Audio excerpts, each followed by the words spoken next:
Olá pessoal, estamos aqui mais uma vez para estudarmos assuntos relacionados ao departamento pessoal e hoje nós vamos falar sobre adicionais salariais. Adicionais salariais é tudo aquilo que é acrescentado ao salário.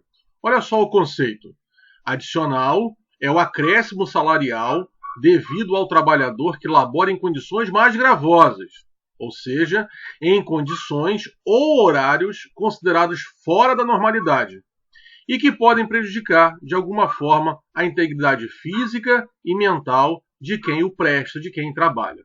Então, adicional, ele é o acréscimo salarial, né, por isso que é chamado de adicional salarial, pago ao trabalhador que labora, né, que trabalha em condições mais graves ou em horários considerados fora da normalidade.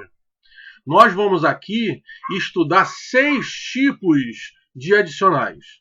O adicional de hora extra, o adicional noturno, adicional de periculosidade, adicional de insalubridade, adicional de transferência e adicional de sobreaviso e prontidão. São os 6 adicionais que nós vamos estudar nessa videoaula. Seguindo, o primeiro adicional que nós vamos ver é o adicional de hora extra. Sempre que houver sobrejornada, e desde que essa sobrejornada não seja compensada, haverá direito ao recebimento do adicional de hora extra.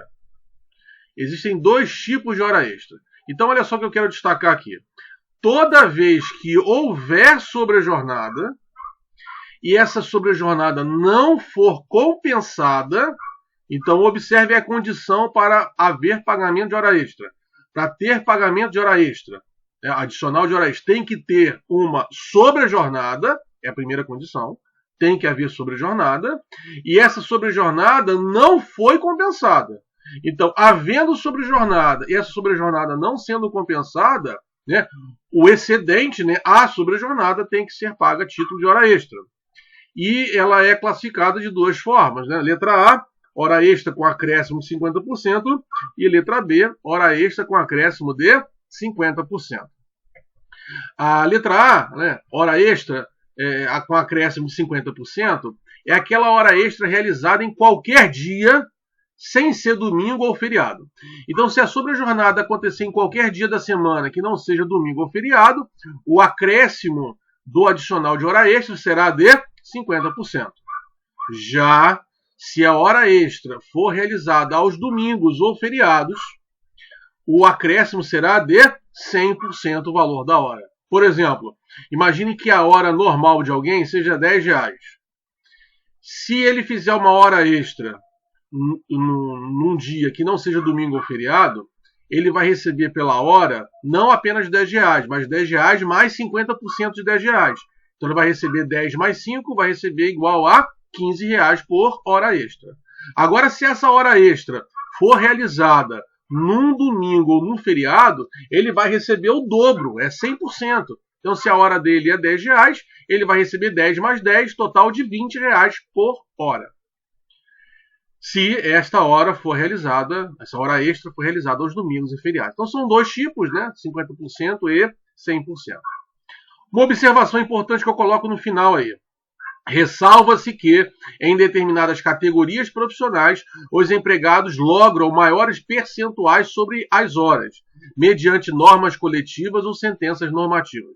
Eu estou querendo dizer aqui, então, que é possível que categorias profissionais tenham valores de horas extras maiores do que essa que eu estou apresentando para vocês.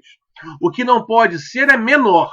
Não existe uma hora extra menor do que 50%, quando é feita em qualquer dia, sem ser domingo, sem ser feriado, e não existe uma hora extra menor do que 100% se ela for realizada aos domingos e feriados. Agora, pode haver mais. Por exemplo, o advogado que faz hora extra, a hora extra dele é sempre 100%, não importa se é domingo, feriado ou qualquer outro dia. É hora extra, é 100%.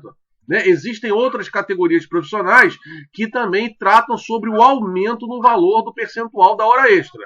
Ok? Esses que eu coloquei para vocês aqui nesse slide, são os valores mínimos: 50%, né, e 100%. Vamos ver agora o segundo adicional. O segundo adicional é chamado de adicional noturno. Sempre que houver trabalho em horário considerado noturno, o empregado faz jus ao referido adicional. E aí nós temos que estabelecer uma diferença entre adicional noturno do trabalhador urbano e adicional noturno do trabalhador rural. A diferença já marca aí em relação ao percentual. O trabalhador urbano, ele recebe 20%, um acréscimo de 20% em cada hora noturna. Já o trabalhador rural recebe um acréscimo de 25% em cada hora trabalhada em condição noturna. Agora, o horário considerado noturno também muda. Do trabalhador urbano, o horário considerado noturno preenche desde as 22 horas de um dia até as 5 da manhã do dia seguinte. Então, do trabalhador urbano, começa às 22 horas de um dia e vai até as 5 horas do dia seguinte. Esse é o período de tempo considerado noturno. Já o trabalhador rural, o período de tempo considerado noturno varia conforme o trabalhador da pecuária e o trabalhador da lavoura. Lavoura é aquele que trabalha com plantação, agricultura, e pecuária é criação de animais. Então, a lavoura, aquele que trabalha na lavoura, o horário considerado noturno começa às 21 horas de um dia e vai até às 5 da manhã do dia seguinte. O da pecuária começa às 20 horas de um dia e vai até às 4 horas da manhã do dia seguinte. Uma outra diferença que também existe entre o trabalhador urbano e o rural, além do percentual e do início e término do horário considerado noturno, é a duração da hora. Para o trabalhador rural, a hora diurna e a hora noturna são iguais.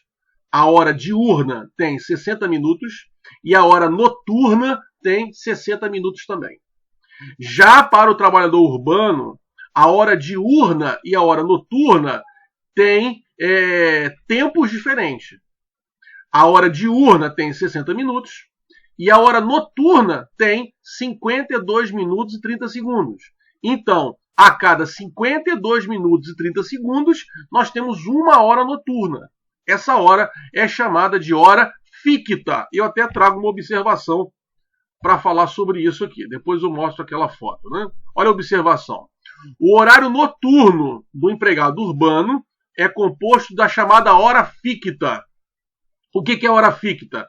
A hora ficta ela tem duração de 52 minutos e 30 segundos. E eu coloquei um esquema aqui embaixo.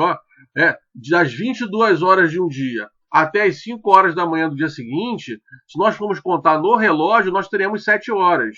Mas como a hora noturna é ficta, ela é composta de 52 minutos e 30 segundos, então a cada 52 minutos e 30 segundos nós temos uma hora.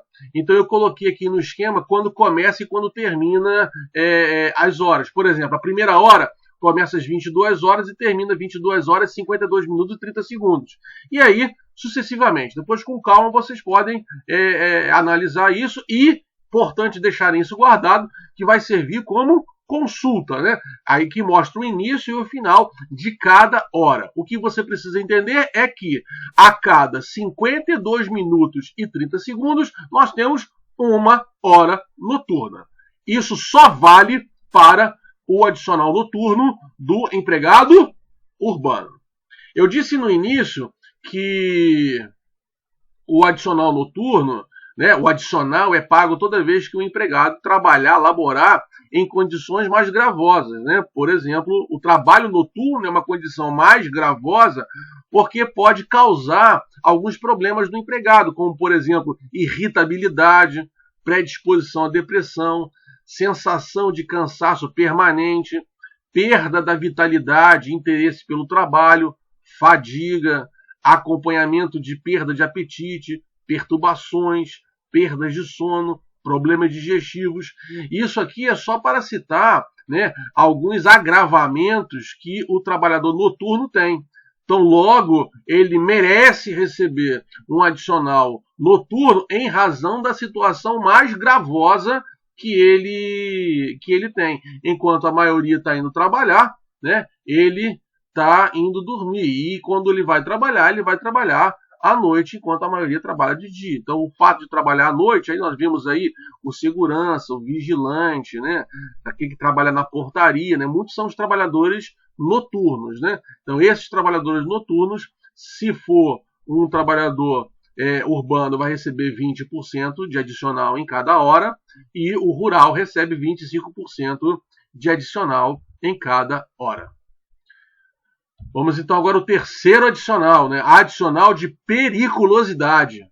Adicional de periculosidade é válido toda vez que o empregado trabalhar em condições de perigo permanente e acentuado. Olha só o que eu digo. São consideradas atividades ou operações perigosas aquela que, por sua natureza ou métodos de trabalho, impliquem na exposição permanente do trabalhador a condições de risco acentuado. Esse risco aqui é risco de morte. Então, o empregado, ele trabalha em condições exposto a condições de risco permanente e acentuado de morte. Quanto é que ele vai receber por colocar-se em perigo no trabalho? O acréscimo é de 30% sobre o salário base. Se a pessoa recebe, por exemplo, R$2.000 de salário e ela faz jus ao recebimento do adicional de periculosidade, então ela vai receber R$2.000 de salário mais R$600 de adicional de periculosidade, que é 30% sobre o salário. Eu coloquei alguns exemplos aqui que depois eu vou ilustrar. Pessoas que trabalham com inflamáveis, explosivos, alta tensão, segurança pessoal e patrimonial, e a partir de 2015 também foi incluído o motoboy. Vamos falar um pouquinho sobre essas atividades. A primeira atividade que nós vamos falar aqui é o eletricitário. Nós precisamos diferenciar o eletricitário do eletricista. O eletricitário é aquele que trabalha com alta tensão, alta voltagem, não o eletricista, né? O eletricista ele não faz jus ao recebimento do adicional de periculosidade. O eletricitário faz jus ao recebimento do adicional de periculosidade se ele estiver trabalhando com alta tensão. Por isso que é chamado de eletricitário, que trabalha com alta tensão. Eu coloquei a foto aí de alguém trabalhando, aí fazendo um reparo num poste de luz. Mas isso inclui também o trabalho daqueles profissionais que estão num gerador, né? Quem faz a manutenção no gerador, né? O gerador também, o próprio nome já fala, gera eletricidade, gera tensão. Então, ele também, aquele que trabalha reparando o gerador, fazendo manutenção de gerador, também é eletricitário e também faz jus ao recebimento do adicional de periculosidade, ok? Seguindo, também aqueles que trabalham com inflamáveis. Trabalham com inflamáveis como? Atendendo, transportando, armazenando ou manuseando. Então, quem trabalha manuseando, transportando, armazenando, tem direito ao recebimento de adicional de periculosidade. Você vai pensar aí, por exemplo, no frentista do posto de gasolina.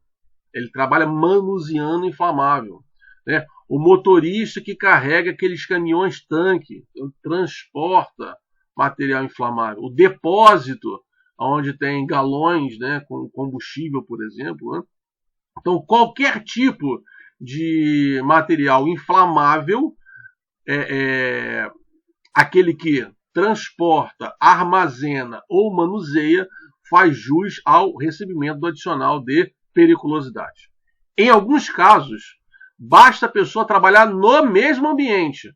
Por exemplo, as pessoas que trabalham na loja de conveniências de um posto de gasolina, né, embora elas não transportem, não armazenam e não manuseiam os inflamáveis, mas elas estão no ambiente inflamável. Porque se aquele tanque de combustível explodir, né, todo posto de gasolina, incluindo a loja de conveniências, também vai explodir, por conta de equipamentos e materiais inflamáveis. Como inflamáveis aqui, não pense apenas em líquidos inflamáveis, mas também em gases inflamáveis.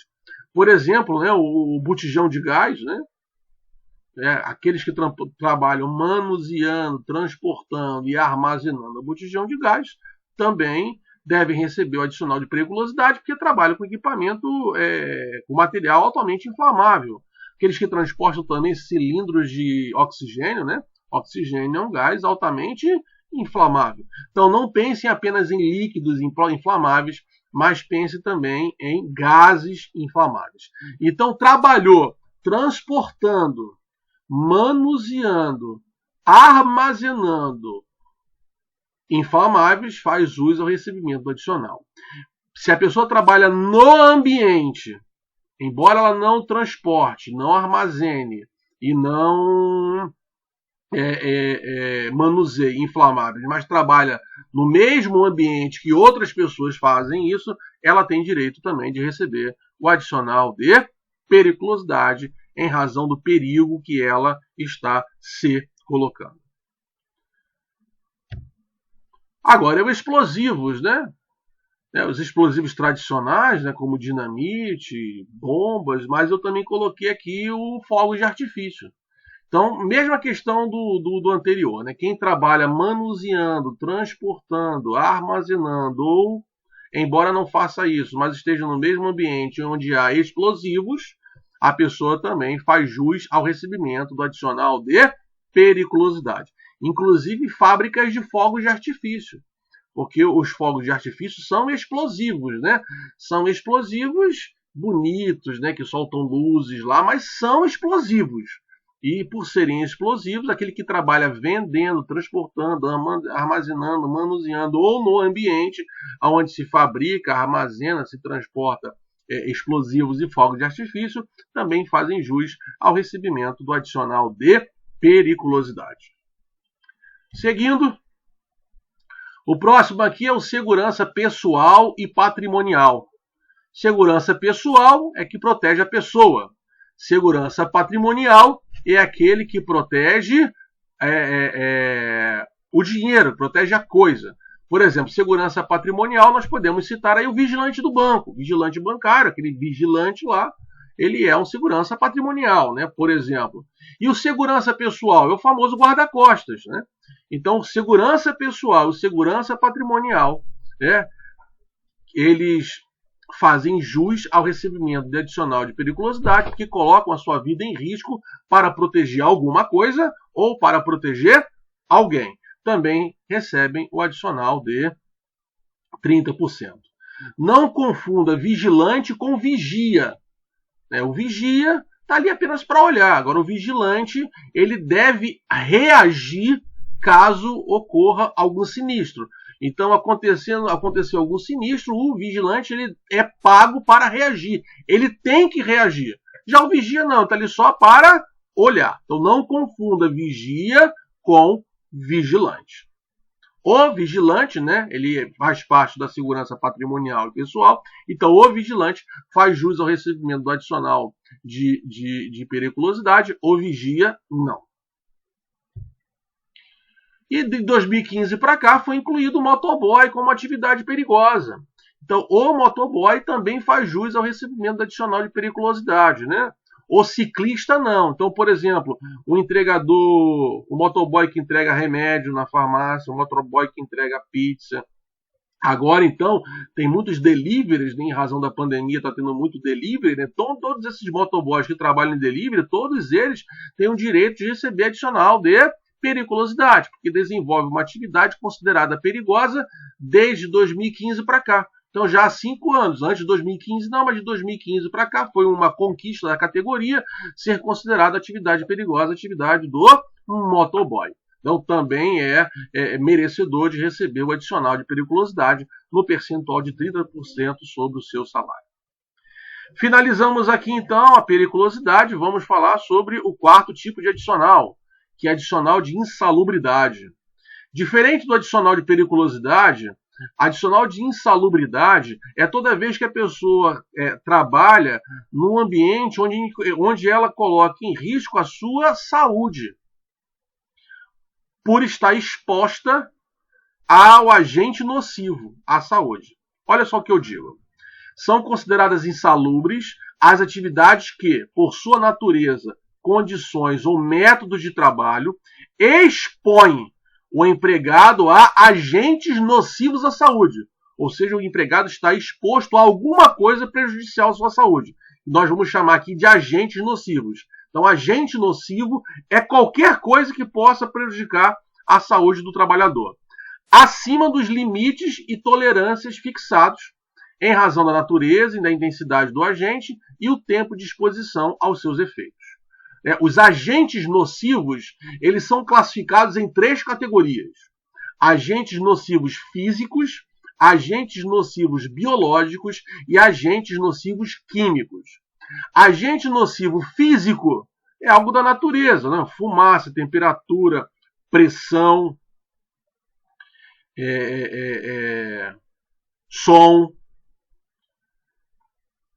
Exemplo, né? Aquele que trabalha com britadeira, né? Por mais que utilize lá protetor auricular, ainda assim tem a vibração. Quem trabalha em caldeiraria, quem trabalha em ambiente abaixo de zero, quem trabalha sob pressão, imagina um mergulhador, né? São agentes físicos. Todos esses têm direito de receber adicional de insalubridade. Também tem direito de receber adicional de insalubridade aquele exposto a algum agente nocivo biológico, vírus, fungos e bactérias, né? Imagina quem trabalha no hospital, quem trabalha numa clínica lá onde faça curativos e tudo mais, né? A pessoa está exposta, né, a agentes nocivos biológicos, né? Vírus, fungos, bactérias, ainda mais agora, onde as pessoas muitos estão trabalhando em hospitais, né?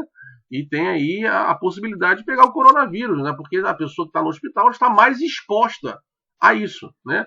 Eu falei sobre o coronavírus aqui, mas aplica-se a qualquer outro agente nocivo, né? Pode ser um vírus, pode ser um fungo, pode ser uma bactéria ou qualquer ser biológico capaz de causar mal à saúde de alguém.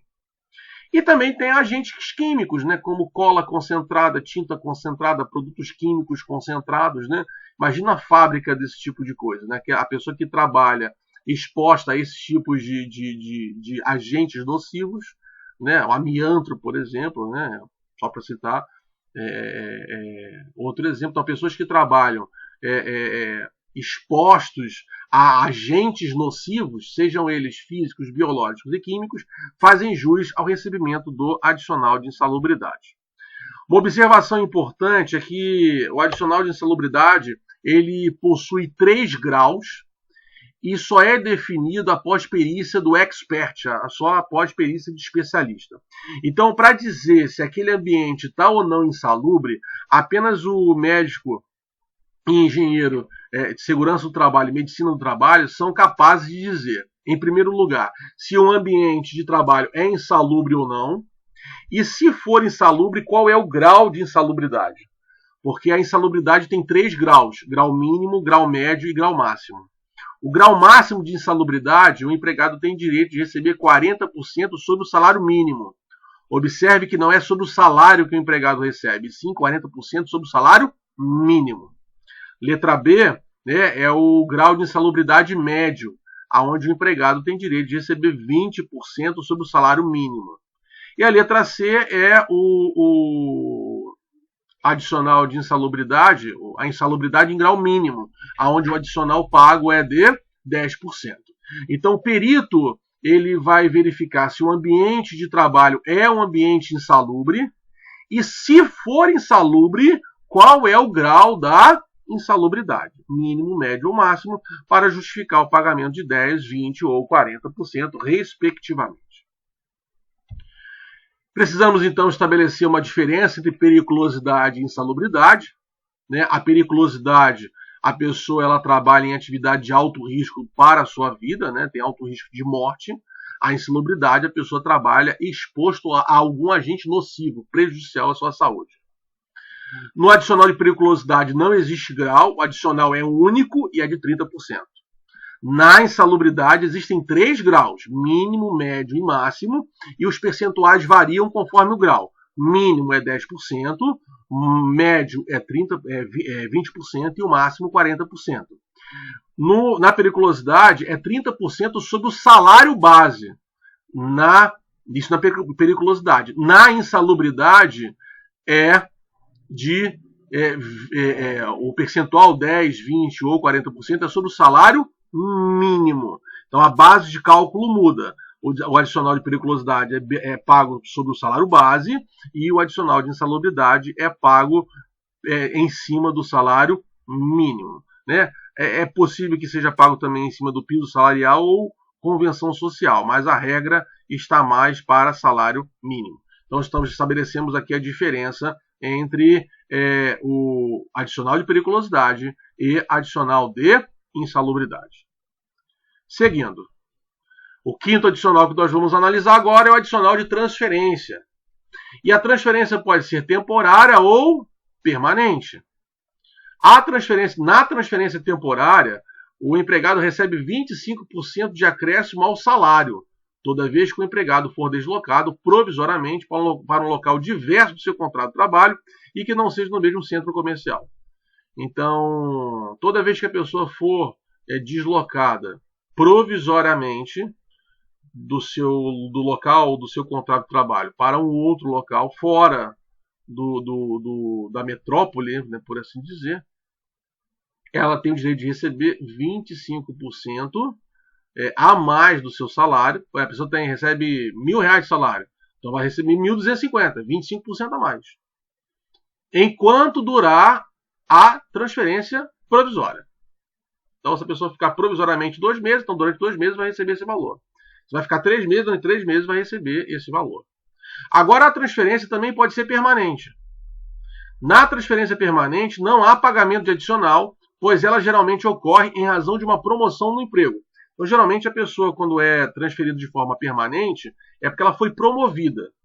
Então, não há pagamento de adicional, porque quando ocorre uma promoção, já ocorre um aumento salarial. No entanto, as despesas com a mudança são por conta do empregador. Então, a despesa do deslocamento, sei lá, a pessoa tem que fazer mudança, tem que levar seus familiares, tem que mudar de casa. Então, a despesa com a transportadora, né, com o transporte aéreo do empregado, de seus membros de sua família, é por conta do empregador. Eu preciso fazer uma observação aqui em relação ao adicional de transferência. Tanto na transferência temporária quanto na transferência permanente, só é possível que aconteça isso se houver a concordância do empregado. O empregado precisa concordar com a transferência. Não havendo concordância, não pode haver transferência. Ok? Seja ela temporária, seja ela permanente, o empregado precisa concordar. Não pode haver transferência de forma unilateral. Por fim, chegamos ao sexto tipo de adicional, que é o adicional de sobreaviso e prontidão. São nomes que aparentemente são parecidos, mas têm as suas nuances de diferença. Olha só, letra A. Sobreaviso é o período em que o empregado está aguardando em casa ordens do empregador. É remunerado com equivalente a 1/3 do valor da hora de trabalho normal e não pode ultrapassar o limite de 24 horas. Então, no sobreaviso, o empregado está em casa, esperando ordens do empregado. Então, ele pode estar em casa deitado, ele pode estar em casa sentado no sofá, ele pode estar em casa vendo uma televisão, ele pode estar em casa bebendo água, assistindo um filme, assistindo uma série. Durante 24 horas, recebeu um chamado, ele vai atender. Durante esse sobreaviso, por cada hora, ele vai receber 1/3. Então, se a hora dele é R$9, ele vai receber R$3 por cada hora de sobreaviso. Porque ele está aguardando ordens em casa. Já a prontidão são as horas em que o empregado permanece nas dependências da empresa ou num lugar determinado pelo patrão. Então, na prontidão, ele não está em casa, ele está num lugar reservado na empresa, nas dependências da empresa, ou num outro lugar determinado pelo empregador, fora do horário habitual de trabalho, também aguardando ordens do empregador. Então, no sobreaviso, ele está aguardando ordens, mas está em casa.